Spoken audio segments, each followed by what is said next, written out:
पंडित सुंदरलाल शर्मा मुक्त विश्वविद्यालय छत्तीसगढ़ द्वारा कार्यक्रम उच्च शिक्षा आपके द्वार अरपा रेडियो बिलासपुर द्वारा प्रसारित। अरपा रेडियो पर प्रसारित पंडित सुंदरलाल शर्मा मुक्त विश्वविद्यालय के कार्यक्रम उच्च शिक्षा आपके द्वार के तहत सुनिए एजुकेशन डिपार्टमेंट की assistant professor doctor Anita Singh का व्याख्यान। आपकी प्रतिभा हमारे विशेषज्ञ, आइए मिलकर नया इतिहास रचें। आज हम एरिक एरिक्सन के मनोसामाजिक विकास के सिद्धांत पर चर्चा करेंगे। एरिक एरिक्सन एक ऐसे अमेरिकी मनोविश्लेषक हैं जिन्हें अहम मनोवैज्ञानिक के रूप में जाना जाता है। इनका जन्म 15 जून 1902 को जर्मनी में हुआ था और निधन 1994 में हुआ। उन्होंने विकास के महत्वपूर्ण एवं प्रभावशाली सिद्धांतों की नींव रखी। एरिक्सन के सिद्धांत का मुख्य केंद्र बिंदु मनोसामाजिक विकास ही था। मनोसामाजिक विकास के संदर्भ में एरिक्सन का मानना है व्यक्तित्व का विकास श्रृंखलाबद्ध रूप में व्यक्ति के जीवन में घटित होता है। यह सिद्धांत मनुष्य के संपूर्ण जीवन विस्तार में सामाजिक अनुभवों के प्रभावों पर बल देता है, जिनसे व्यक्तित्व का विकास संभव हो पाता है। एरिक्सन का यह सिद्धांत व्यक्तित्व विकास की दृष्टि से शैशवावस्था से प्रौढ़ावस्था तक समाज, अभिभावक एवं अन्य बाहरी कारकों के प्रभाव को स्पष्ट करता है। यह प्रभाव ही व्यक्ति के सामाजिक व्यक्तित्व का निर्माण करता है।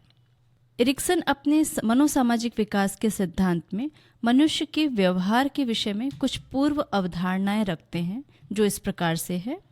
एरिक्सन का मानना है कि मनुष्य के व्यवहार में परिवर्तन, पर्यावरण, पूर्णता का बहुत अधिक महत्व है।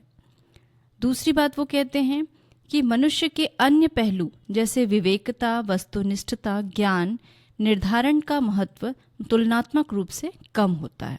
एरिक्सन ने अपने सिद्धांत में यह स्पष्ट किया है कि मनुष्य का विकास कुछ पूर्व में निर्धारित अवस्थाओं से होकर गुजरता है, जो सभी व्यक्ति में पाई जाती हैं, अर्थात सार्वजनिक होती हैं। इस अवस्था को पश्चजात नियम या एपिजेनेटिक रूल भी कहते हैं। एपिजेनेटिक रूल के अनुसार मनुष्य के विकास के प्रत्येक अवस्था का एक निश्चित समय होता है और यह अवस्था मनुष्य के जीवन में एक के बाद एक क्रमवार घटित होती है और इनमें व्यक्ति का विकास जैविक परिपक्वता, सामाजिक एवं ऐतिहासिक परिस्थितियों के आपस में अंतःक्रिया के परिणाम स्वरूप घटित होता है। मनोसामाजिक विकास की इन अवस्थाओं की विशेषताओं का वर्णन हम समझने का प्रयास करते हैं। पहली बात उन्होंने बताई है कि प्रत्येक मनोसामाजिक विकास की अवस्था में एक संक्रांति या क्राइसिस होती है। संक्रांति से हमारा मतलब होता है कि मनुष्य के जीवन में एक ऐसा टर्निंग पॉइंट आता है, एक ऐसा मोड़ आता है जहां उस अवस्था में जैविक परिपक्वता और सामाजिक परिस्थितियों दोनों की अंतःक्रिया के पश्चात व्यक्ति के जीवन में वो घटना उत्पन्न होती है।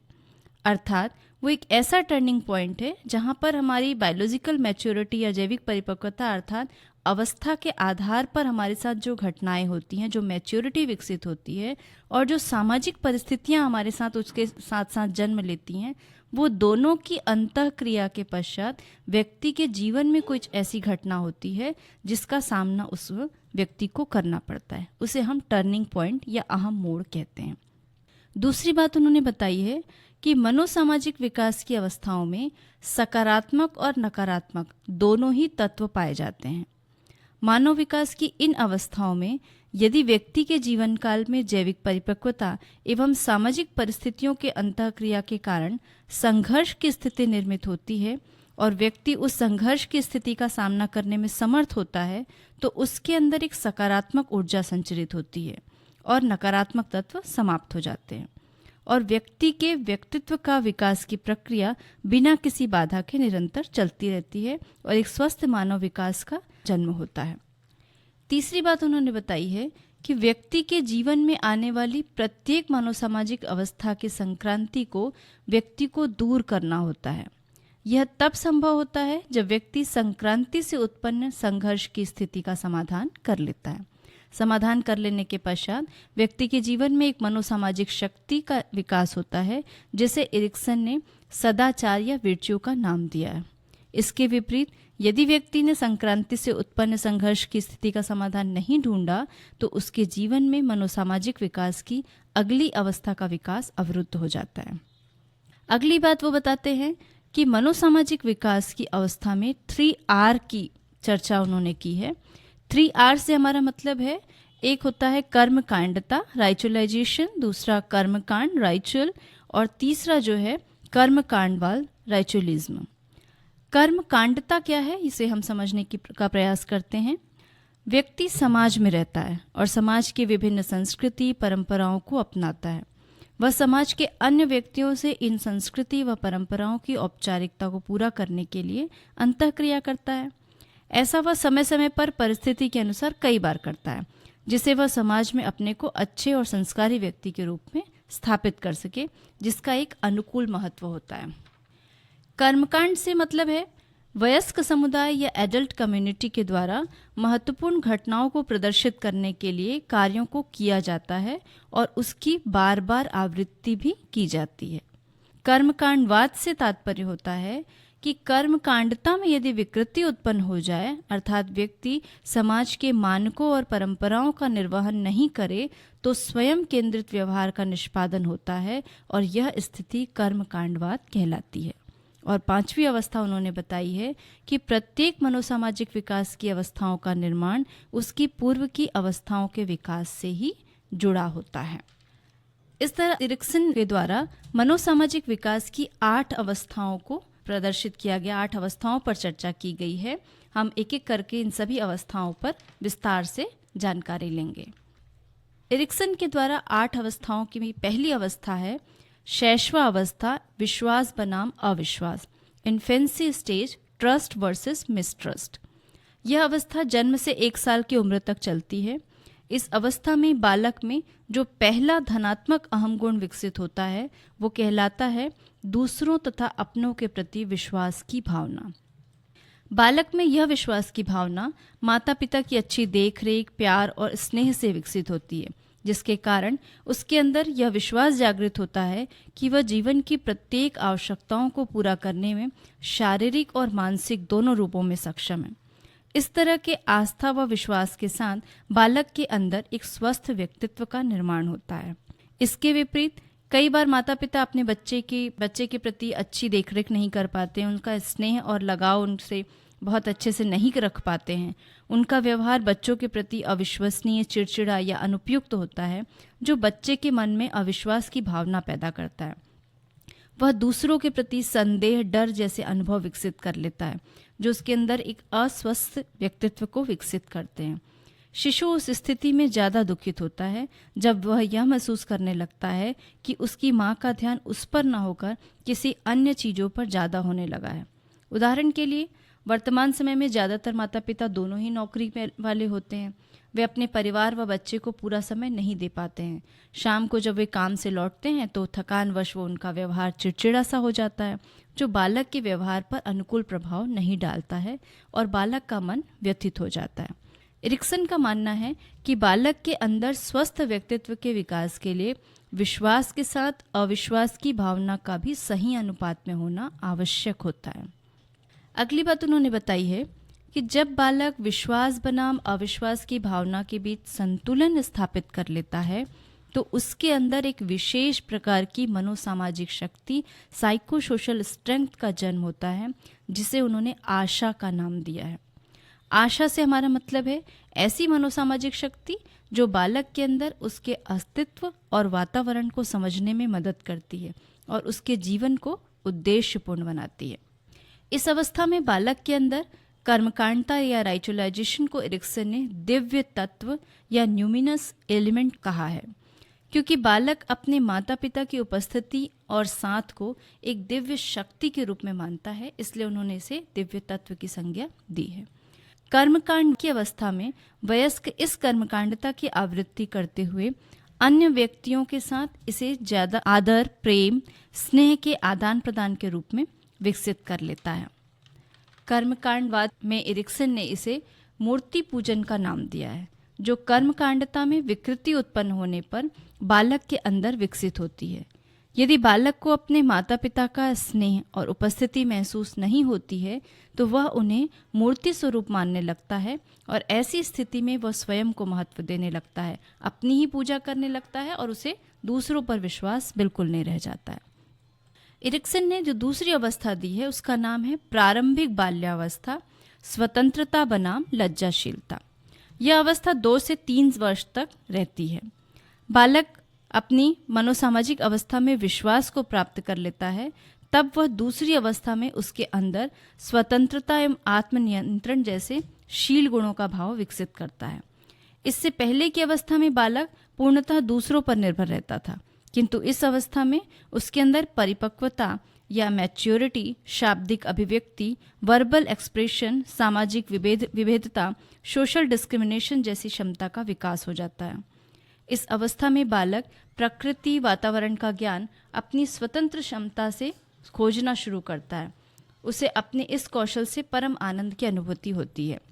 एरिक्सन के अनुसार स्वतंत्रता से तात्पर्य यह नहीं है कि बालक को प्रत्येक कार्य को करने के लिए स्वतंत्र किया जाए, वरन स्वतंत्रता से तात्पर्य है कि माता पिता अपने नियंत्रण में बालक को प्रत्येक कार्य को करने की स्वतंत्रता प्रदान करें, जिससे बालक के अंदर आत्मविश्वास का संचार हो सके।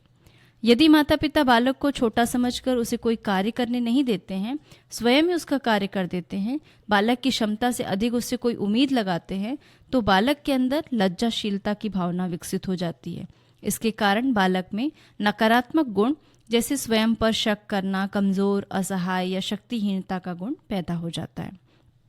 जब बालक स्वतंत्रता बनाम लज्जाशीलता के संघर्ष का समाधान कर लेता है, अर्थात दोनों के बीच सामंजस्य स्थापित कर लेता है, तब उसमें एक नई मनोसामाजिक शक्ति जन्म लेती है, जिसे एरिक्सन ने व्हील पावर या इच्छा शक्ति का नाम दिया है।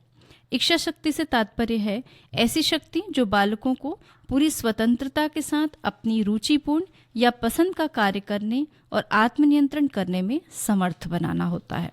इस अवस्था में जो कर्मकांडता जन्म लेती है उसे विवेक सम्मत कर्मकांडता कहते हैं, अर्थात बालक अपने आसपास के सही और गलत वस्तुओं अथवा व्यक्तियों की पहचान करना शुरू कर देता है। इस अवस्था में जो कर्मकांड जन्म लेती है वो है कोर्ट रूम ट्रायल या न्याय विचार, अर्थात जिससे व्यक्ति के अज्ञानता और गलत कार्यों का मूल्यांकन किया जा सकता है। इस अवस्था में कर्मकांडवाद में विवेक सम्मत कर्मकांडता में विकृति उत्पन्न हो जाने पर विधिवादिता, लीगलिज्म जैसी कर्मकांडवाद की शुरुआत होती है, जिसके तहत व्यक्ति नैतिक जवाबदेही का ज्ञान भूल जाता है और उसके बिना ही कानूनी नियमों पर अड़ा रहता है। इससे उसके व्यवहार में कठोरता या रिजिडिटी आ जाती है। एरिक्सन ने जो तीसरी अवस्था की बात कही है वो उसका नाम है खेल अवस्था, पहल शक्ति बनाम दोषिता, play age, initiative versus guilt. यह अवस्था 4 से 6 वर्ष की आयु तक चलती है। यह वह अवस्था है जहां बालकों में भाषा व पेशीय कौशलों का विकास हो जाता है। बालक के अंदर आत्मनिर्भरता का भाव विकसित हो जाता है और वह घर के बाहर निकलकर अन्य बच्चों के साथ खेलकूद करना प्रारंभ कर देते हैं। इससे उनमें आनंद की अनुभूति विकसित होती है। बच्चे पहली बार यह अनुभव करते हैं कि समाज में उनका भी अपना स्वतंत्र अस्तित्व है और उन्होंने भी अपनी एक अलग पहचान बनाई है। यह वह अवस्था होती है जहां बच्चे समाज के कार्यों में सक्रिय होते हैं। उन्हें समाज अपनी सक्रियता व पहल शक्ति दिखाने हेतु चुनौती प्रदान करता है। वह दूसरों के कार्यों को करने में आनंद महसूस करते हैं और समाज के प्रति अपनी जिम्मेदारियों को समझना भी शुरू कर देते हैं। यदि माता पिता बच्चों को उनकी सामाजिक सहभागिता करने से रोकते हैं या इसके लिए उन्हें दंडित करते हैं तो बच्चे के अंदर दोषिता या गिल्ट का भाव जन्म लेता है। ऐसे बालक अपने आप को खुलकर अभिव्यक्त नहीं कर पाते हैं। उनमें जीवन में अपने लक्ष्य को निर्धारित करने और उसे प्राप्त करने की क्षमता समाप्त होने लगती है। यदि बालक इसी भाव के साथ अधिक समय तक रहता है तो उसके अंदर कई मनोविकार जैसे निष्क्रियता या लैंगिक नपुंसकता जैसी प्रवृत्तियां बढ़ जाती हैं। जब बालक पहल शक्ति बनाम दोषिता के संघर्ष का समाधान कर लेता है तो उनमें उद्देश्य नामक मनोसामाजिक शक्ति का विकास होता है। उद्देश्य से तात्पर्य है ऐसी शक्ति जो बच्चों के जीवन में निश्चित लक्ष्य निर्धारित करने की क्षमता और उसे पूर्ण विश्वास तथा दृढ़ संकल्पता के साथ बिना डर के प्राप्त करने की हिम्मत प्रदान करती है। इस अवस्था में कर्मकांडता में जो जन्म लेती है उसे हम नाटकीय कर्मकांडता या ड्रामेटिक रेचुलेशन कहते हैं, जिसके कारण बालक किसी रंगमंच के माध्यम से अपनी क्षमता और अपने व्यक्तित्व को प्रदर्शित करने का प्रयास करता है। वयस्कावस्था में व्यक्ति अपने लिए उत्तम भूमिकाओं को करने का प्रयास करता है। ये कर्मकांड के रूप में उसकी पुनरावृत्ति होती है। और कर्मकांडवाद के तहत यदि बालक नाटकीय कर्मकांडता की अभिव्यक्ति सफल रूप में नहीं कर पाता है तो उनमें विकृति उत्पन्न होती है और उसके अंदर पर रूप धारण या इम्पर्सोनेशन जैसे कर्मकांड का जन्म होता है, जो उसे नेगेटिव रोल्स को या नकारात्मक भूमिकाओं को करने के लिए प्रेरित करता है और इस रोल में वो अपराधी, ड्रग एडिक्ट जैसी नकारात्मक भूमिकाओं को निभाने हेतु मजबूर हो जाता है। एरिक्सन ने जो चौथी अवस्था की बात कही है उसका नाम है स्कूल अवस्था, परिश्रम बनाम हीनता, school stage, industry versus inferiority. यह अवस्था 6 वर्ष से प्रारंभ होती है और 11 से 12 वर्ष की आयु तक चलती है। इस अवस्था में बच्चे स्कूल जाना प्रारंभ करते हैं और स्कूल में औपचारिक शिक्षा के माध्यम से अपनी संस्कृति से परिचित होते हैं। साथ ही बालकों में आत्मानुशासन, सेल्फ डिसिप्लिन एवं समाज के रीति रिवाज नियमों के अनुरूप अपने साथियों के साथ रिश्ते बनाने की क्षमता भी रखते हैं। जब बालक स्कूलों में अपनी संस्कृति का ज्ञान प्राप्त कर लेता है तो उसके अंदर परिश्रम या इंडस्ट्री का भाव विकसित होता है। इस तरह के भाव से बालकों को स्कूल से, समाज के सदस्यों से, शिक्षकों से प्रोत्साहन प्राप्त होता है। यदि बालक किसी कारणवश संस्कृति का ज्ञान प्राप्त करने में सफल नहीं हो पाता है तो उनमें हीनता या इन्फीरियरिटी की भावना जन्म लेती है।